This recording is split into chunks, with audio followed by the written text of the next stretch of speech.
आपने भी वो हेडलाइन देखी होगी, वो वीडियो क्लिप भी देखी होगी और सोशल मीडिया पर मचा हुआ शोर भी सुना होगा। जब प्रधानमंत्री नरेंद्र मोदी न्यूजीलैंड और ऑस्ट्रेलिया के दौरे पर थे, तब अचानक एक ऐसा नैरेटिव चल पड़ा। कहीं दावा किया गया कि प्रधानमंत्री ने बीच कार्यक्रम में नैप टाइम मांगा था, कहीं लिखा गया कि उनकी टीम ने ऐसी जगहों से बचने को कहा जहां बहुत ज़्यादा सीढ़ियां न हो। देखते ही देखते सोशल मीडिया पर मीम्स बनने लगे। कांग्रेस नेताओं और उनके समर्थकों ने इसे इस तरह से पेश किया मानो 75 साल के प्रधानमंत्री अब चलने फिरने में असमर्थ हों या सार्वजनिक कार्यक्रमों से बच रहे हों। इस पूरे शोर के पीछे एक ऐसी इंपॉर्टेंट चीज़ छिप गई जिसे हम आपको बताने जा रहे हैं। पहले देख लेते हैं कि कैसे इतनी इंपॉर्टेंट बात छोड़कर कांग्रेस और ट्रोल्स ने किस चीज़ पर बातचीत की। सबसे पहले ऑस्ट्रेलिया के 7 न्यूज़ के पत्रकार ब्लैक जॉनसन की एक क्लिप पर सुप्रिया श्रीनाथ ने जम करके हाय तौबा मचाई।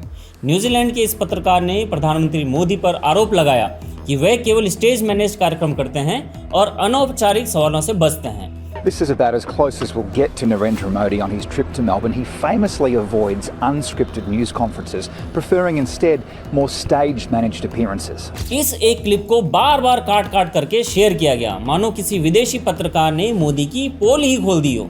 लेकिन जब ऑप इंडिया ने ब्लैक जॉनसन से सीधे संपर्क किया तो तस्वीर कुछ अलग निकली। क्या आपने कभी रुककर सोचा कि उस ब्लैक जॉनसन नाम के पत्रकार की खुजली का असली कारण क्या था?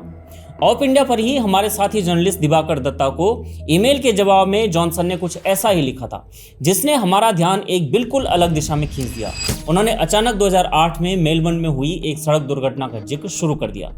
जॉनसन ने कहा कि अगर उन्हें प्रधानमंत्री नरेंद्र मोदी से सवाल पूछने का मौका मिलता तो वे 2008 के उस सड़क हादसे के दोषी भारतीय नागरिक पुनीत के बारे में भी सवाल करते। जॉनसन का कहना था कि ऑस्ट्रेलिया लंबे समय से उसके प्रत्यर्पण की मांग भी कर रहा है और वे जानना चाहते हैं कि वे इस समय भारत में कहां हैं। ये मामला एक भारतीय नागरिक का है जिसने 2008 में मेलबर्न में शराब पीकर एक घातक सड़क दुर्घटना की थी। ये मामला ऑस्ट्रेलिया में बहुत इमोशनल और कानूनी रूप से लंबा खींच गया है। ब्लैक जॉनसन ने कहा कि अगर उन्हें मौका मिले तो वे प्रधानमंत्री मोदी से इस केस पर जवाब मांगेंगे। यहाँ पे अब जरा ठहरने की जरूरत है। साल 2008 की बात आखिर आज क्यों? 2026 में एक पत्रकार अचानक पुराने मामलों को क्यों कुरेद रहा है? ये हैरान क्यों करता है? इसके लिए आपको न्यूजीलैंड के ही अखबार में प्रकाशित एक और खबर को पढ़ना होगा जिसमें पीएम मोदी के इवेंट की नैप टाइम और स्टेट्स को लेकर के कटाक्ष किए गए हैं। लोगों ने प्रधानमंत्री मोदी की सिक्योरिटी को लेकर किए गए इंतजाम पर मीम्स तो बनाए, लेकिन इस एक चीज पर सिर्फ हमारा ही ध्यान गया। प्रधानमंत्री मोदी के दौरे से कुछ समय पहले न्यूजीलैंड में डेस्टिनी चर्च के नेता ब्रायन तमाकी का एक वीडियो सामने आया जिसे दुनिया ने नजरअंदाज कर दिया।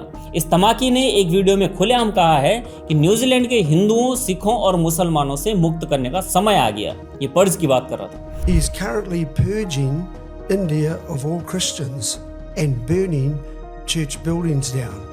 I think we should reciprocate in kind. Let's purge New Zealand of Hindus, Sikhs and Muslims. And while we're at it, if they're burning churches down, why don't we burn mosques and their temples down? Tit for tat. ये video 17 जून को social media पर share किया गया था। इस video में Brian Tamaki कहता है कोट अनकोट, अगर इंडियंस चर्च जला रहे हैं तो हम भी उनकी मस्जिदें, मंदिर जला दें जैसे को तैसा। तमाकी ने वीडियो में कहा है कि प्रधानमंत्री नरेंद्र मोदी की लीडरशिप में बच्चों के साथ सामूहिक दुष्कर्म हो रहा है और ऐसा इंडिया के मुस्लिम और इस्लामिस्ट कर रहे हैं। ये तमाकी ने कहा है अपने वीडियो में। तमाकी ने इस बयान में कहा कि मैं अपनी सुअरों का शिकार करने वाली बंदूक उठाऊंगा, उनके घर जाऊंगा, दरवाजा तोड़ दूंगा और उन्हें गोली दूंगा। तमाकी का इंडियन के पर्ज यानी सफाई अभियान कोई मजाक नहीं था उसका। जब पुलिस ने उसकी बंदूक का लाइसेंस जब्त किया तो तमाकी ने क्या कहा? उसने कहा कि पुलिस ने ये कार्रवाई मोदी को खुश करने के लिए की है और न्यूजीलैंड के अखबार के अनुसार ये तमाम बयान देने वाले डेस्टिनी चर्च के लीडर तमाकी ने इंडिया में ईसाइयों पर होने वाले कथित अत्याचार के विरोध में दिए। And so the government or politicians decided to confiscate my guns. That is a way that they could appease, of course, these voters that they rely on at this election, imported votes. यहीं से Christian persecution narrative की भूमिका सामने आती है। क्या आप जानते हैं कि ये ईसाई उत्पीड़न का नैरेटिव क्यों बनाया जाता है? इसके पीछे कोई धार्मिक भावना नहीं बल्कि फंडिंग का धंधा है। जब भारत सरकार ने FCRA के तहत उन संस्थानों पर फुल स्टॉप लगाया जो फॉरेन फंडिंग से देश की जड़ों को खोखला कर रही थी, तब जोसेफ डिसूजा जैसे लोगों ने इसे नाजी जर्मनी से जोड़ दिया था।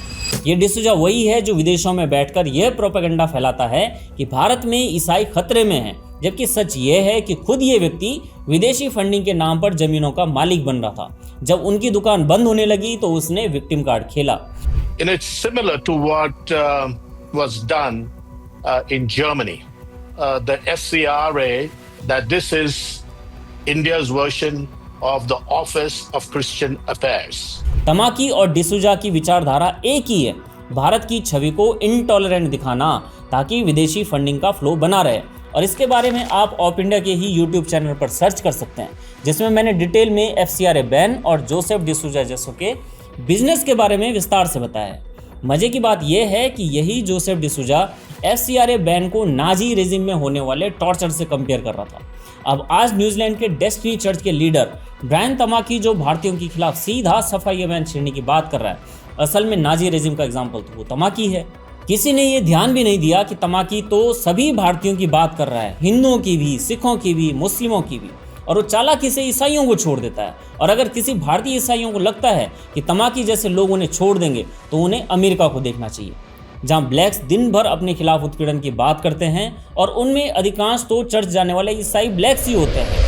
बहरहाल अभी हम वापस चलते हैं भारतीयों के खिलाफ फैलाई जा रही उस नफरत पर जो ऑस्ट्रेलिया और न्यूजीलैंड में हमें देखने को मिली, जबकि सुप्रिया स्नेहित और उनके ट्रोल्स इसे इग्नोर करके प्रधानमंत्री पर मीम्स बना रहे थे। और पिछले कुछ समय से आप देखिए विदेशी धरती पर भारतीयों के खिलाफ माहौल तो बना ही है, कहीं उन पर हमले हो रहे हैं, कहीं उनकी हत्या हो रही हैं। अमेरिका जैसे पश्चिमी देशों में तो ये आम बात हो ही गई थी, लेकिन अब ऑस्ट्रेलिया में भी ऐसी खुली धमकी आना क्या इस बात की ओर इशारा नहीं करता है कि विदेशी धरती पर भारतीयों की जिंदगी खतरे में है?